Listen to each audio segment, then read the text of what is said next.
Hello, my name is Jairo Honorio, and in this screencast, we are going to see how to compile Godot and how to check the C++ codebase in Qt Creator and edit the source code to add new features to Godot.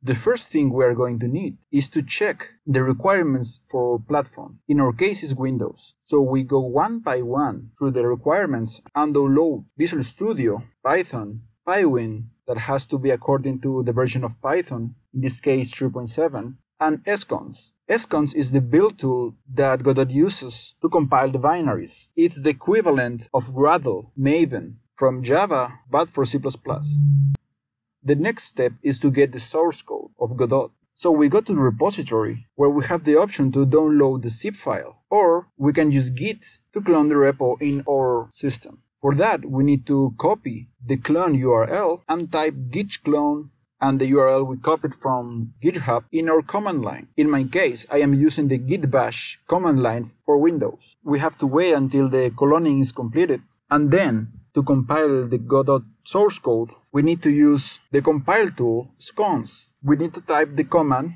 scons.bat and send the arguments platform equals Windows and tools equals yes. That means that we want to compile Godot and have the editor available. Keep in mind that the .bat extension for scons is only needed on Windows. Finally, we can add the -j argument to define the amount of cores that we are using for the compilation, and that will help speed up the compilation. If you have a multi-core processor, we make sure we are in the Godot folder, execute the command, and wait for the compilation to finish. Once the compilation finishes, we'll see that in our bin folder inside the Godot folder, we're gonna find a file called Godot Windows Tools exe. We just need to execute it.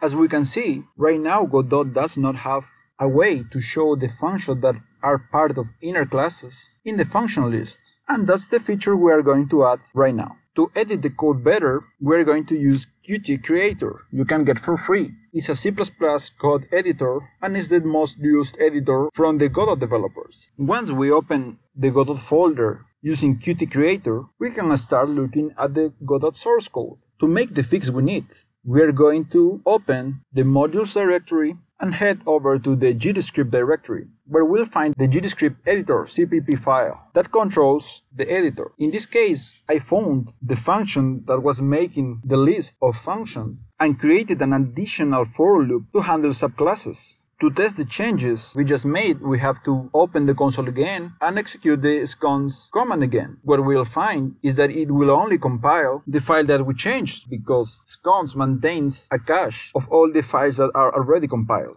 Then if we execute Godot again, we are going to see that our change has been applied, and we can see the function appearing in the function list, even if it is inside a subclass. And when we click on it, the editor will scroll to that function. I am Jairo Honorio, and thanks for watching.